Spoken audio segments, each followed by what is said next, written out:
बेरोजगारों को लेके बीजेपी सरकार ने चुनाव में बड़े बड़े वादे किए थे। मरने के अलावा हमारे पास कोई चारा नहीं है। घर वाले भी हमें बाहर निकाल चुके हैं कि जब तक तुम नौकरी लगोगे नहीं तो हम घर में भी क्या करोगे। लेकिन आज सब चुनाव हो गए, आचार संहिता भी हट गई, आज सरकार बन गई, सारे काम हो गए, उसके बावजूद भी बेरोजगारों को दर दर की ठोकरें खानी पड़ रही है। सारे इधर बैठो। नमस्कार, न्यू भारत न्यूज में आपका स्वागत है। आज हम हैं राजस्थान चयन बोर्ड के यहाँ पे और ये धरना प्रदर्शन कर रहे हैं।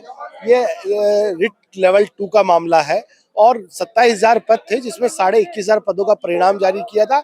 बाकी के पदों को रोक लिया गया, मूल पदों को, और उसकी प्रोविजनल सूची भी जारी नहीं की गई और उनको नियुक्ति भी नहीं दी गई। कारण क्या है असल में हम जानेंगे।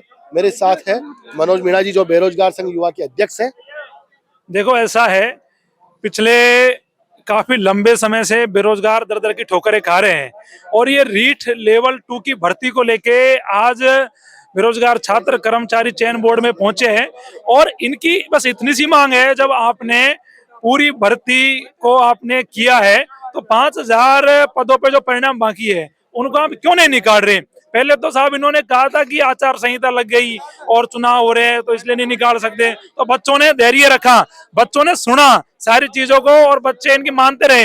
लेकिन आज साहब चुनाव हो गए, आचार संहिता भी हट गई, आज सरकार बन गई, सारे काम हो गए, उसके बावजूद भी बेरोजगारों को दर दर की ठोकरें खानी पड़ रही है। तो कहीं ना कहीं ये बेरोजगार छात्रों को सरकार के द्वारा लगातार परेशान किया जा रहा था। आज जब बेरोजगार छात्र यहाँ पहुंचे और जब युवाओं ने बोर्ड का घेराव किया और सरकार पे जब दबाव बनाया, तब इनकी आंखें खुली, तब इनकी नींद खुली कि बेरोजगार युवा छात्र बड़ी संख्या में पहुंचा है और इनकी मांगों को नहीं सुनेंगे तो ये कुछ भी कर सकता है। और बेरोजगार युवा छात्र लंबे समय से परेशान हो रहे थे, अगर इनकी मांगों को नहीं सुना जाता तो जरूर छात्रों को अग्रेसिव रूप लेना पड़ता। आज सब अब अध्यक्ष जी ने कहा है कि मैं लीगली सलाह ले रहा हूँ, जो एजी है उनसे सलाह मिल गई है और भर्ती का रास्ता खुल गया है। अब भर्ती के जो परिणाम है जिनकी हम जारी करने की मांग कर रहे हैं, अब भर्ती के हम परिणाम जारी करेंगे।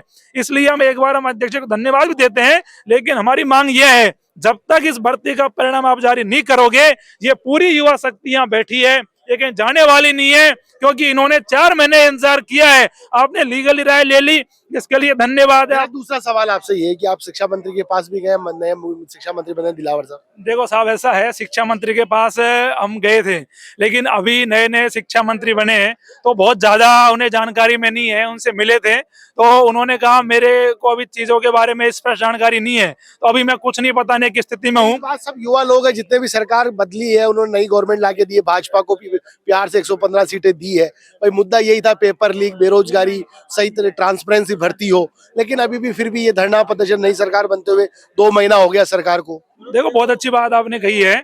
मैं आपको बताऊं कि बेरोजगारों को लेके बीजेपी सरकार ने चुनाव में बड़े बड़े वादे किए थे। आरपीएससी की बात उन्होंने कहा कि आरपीएससी में पेपर लीक होते हैं साहब, उसको भंग कर देंगे, उसमें इन्होंने कोई अधिकारी नहीं पलटा। इन्होंने कहा कि जो भर्तियां है वो निकालेंगे, इन्होंने कहा जो भर्तियां चल रही है वो जल्दी पूरा करेंगे। तो शिक्षा मंत्री ने भी और पूरी बीजेपी ने जो युवाओं के दम पे बनी है, बहुत सारे दावे किए और उनको लेकर युवा छात्र धरने पे बैठे हैं, शहीद स्मारक पे धरना कर रहे हैं, यहाँ पे बैठे हैं, लेकिन उन्हें सुनवाई नहीं हो रही, उनके कार्य नहीं हो रहे। तो उनको संज्ञान लेना चाहिए कि हमारी कथनी और करनी में फर्क नहीं होना चाहिए, उनको मानना चाहिए कि सरकार कथनी करने में अंतर आ रहा है। बिल्कुल अंतर है साहब, क्योंकि यहाँ पर सब तरह के लड़की युवा लोग हैं, इसमें लड़कियां भी हैं, लड़के, इनसे बातचीत करेंगे। यहाँ पर ये घर परिवार छोड़ के आई है, आप क्यों आए हो? सर हम तो अपने रिजल्ट, अपने मूल पदों पे रिजल्ट निकलवाने के लिए आए हैं कि ये भर्ती है रीट लेवल 2, इसको पूरा कर दें। और हम 5 साल से इस रीट के पीछे ही बैठे, अपना सब कुछ छोड़ के। अच्छा, कहाँ से आए आप? सर मैं नागौर से। नागौर से आए हैं। अब क्या कह रही है सरकार, ये चयन बोर्ड के अध्यक्ष क्या कह रहे हैं? सर इन्होंने तभी ट्वीट किया है और एजी से राय ले ली है। अब हम ये चाहते हैं कि हमें डेट दे दो, जब आचार संहिता लग जाएगी फिर इससे पहले हम चाहते हैं कि हमारा इससे पहले रिजल्ट निकाल दे ये लोग, वरना फिर ये भर्ती फिर से आचार संहिता में नहीं निकाला तो फिर आप क्या करेंगे? अब हम तो क्या ही करेंगे, यही बैठे रहेंगे सब। मरने के अलावा हमारे पास कोई चारा नहीं है। घर वाले भी हमें बाहर निकाल चुके हैं कि जब तक तुम नौकरी लगोगे नहीं तो हम घर में भी क्या घर करेंगे। वालों ने बाहर निकाल दिया? हमने सबको बाहर निकाल दिया घर वालों ने। अच्छा। कि तुम कोई काम के नहीं हो। अच्छा, ये हाँ। कहा है। अच्छा, आपको भी निकाला क्या घर से बाहर? निकाले हुए 5 साल हो गई मुझे तो। अच्छा, इस भर्ती को 5 साल हो गई तो हमें क्यों आने देंगे घर में वो। अच्छा, देखो इनकी पीड़ा सुनिएगा, घर वालों ने भी इनको बाहर निकाल दिया है, बड़े परेशान है। आपका क्या कहना है? सर मेरा यह कहना है कि हमारी L2 27,000 पे हुई थी, इन्होंने 21,500 को ज्वाइनिंग दे दी है। मूल पदों में से इन्होंने 5,500 पद रख रखे हैं, तो हमारा क्या कसूर है, हमको ये ज्वाइनिंग क्यों नहीं दे रहे? और ये हमको ये आचार संहिता के बाद 3 महीने हो गए हैं और हम दर दर की ठोकरें खा रहे हैं, पर हमारी समस्या का समाधान नहीं हो रहा है। डेली हम आते हैं बोर्ड, कोई ना कोई नया बहाना रहता है कि हम निकालेंगे, अब ये जी से सलाह ले रहे हैं, ये अभी इन्होंने ट्वीट किया है, ये जी से सलाह ले रहे हैं। लेकिन हम जब तक हमारा परिणाम नहीं आ जाता, जब तक हम नहीं हटेंगे, चाहे यहीं बैठे रहेंगे, चाहे हमें 5 दिन हो जाए, 10 दिन हो जाए, हम रिजल्ट इन्होंने पहले ये कहा था कि रिजल्ट तैयार है और एजी जब तक राय नहीं देंगे तब तक हम रिजल्ट नहीं निकालेंगे, बाकी हमारे रिजल्ट पूरा तैयार कर रखा है। अब आज एजी से राय ले ली तो इनमें 2 दिन में भी ये पूरा रिजल्ट निकाल सकते हैं, क्योंकि इनके तो पहले से तैयार कर रखा है ना, तो फिर डेट इतना सोचने की जरूरत ही नहीं पड़ रही। अब आप रिजल्ट तो तैयार है ना, निकला दो। असल में रोकने का कारण भाई वही कोई कारण नहीं है, बस भर्ती पद खाली पड़े हैं और हमारे पास तो कोई, क्योंकि ना तो हमारे इस भर्ती के लिए कोर्ट में स्टे है, ना कोई हमारे इसमें कोई मतलब एजी की राय लेने की भी जरूरत। चलो इन्होंने एजी की राय लेके अब तो निकाल दो, जब आपके पास रिजल्ट तैयार है तो निकालने में क्यों आप देरी कर रहे हो? फिर आचार संहिता, जब तक ये बहाना ले रहे हैं तब तक आचार संहिता लग जाएगी, फिर तो हम ऐसे ही बैठे रहेंगे, फिर आचार संहिता के बाद हम फिर वापस यही काम करो, फिर फिरते रहो बस भटकते देखो, रहो। इनका कहना ये है कि जो 27,000 पदों पर भर्ती थी, 21,500 पदों पर भर्ती हो चुकी है।